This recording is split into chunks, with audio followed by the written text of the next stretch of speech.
আগের দিনের মতন আবার আসে সেই বৃদ্ধ ভিখারি। ও মা, মাগো, একটু তেল দেবে মা? তেল? কেন? তেল কি সস্তা নাকি? যাও অন্য বাড়ি দেখো গে, যাও তো।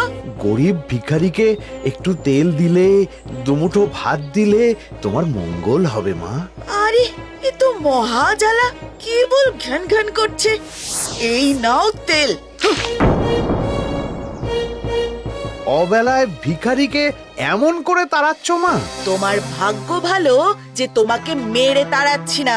বেরো দেখি। আমার বলে সৃষ্টি রান্না বাকি। যাচ্ছি মা, যাচ্ছি।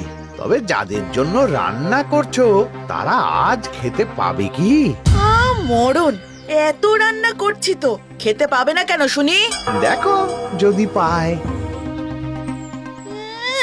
সব কি উবে যাবে নাকি? হ্যাঁ, যত সব।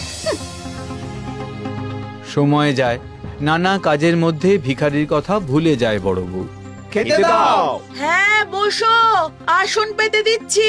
ছোট বউয়ের মতো আজ বৌদি আমাদের খাইয়ে মুগ্ধ করে দেবে বলেছে। ঠিক বলেছো ঠাকুরপো, একটু অপেক্ষা করো, আনছি।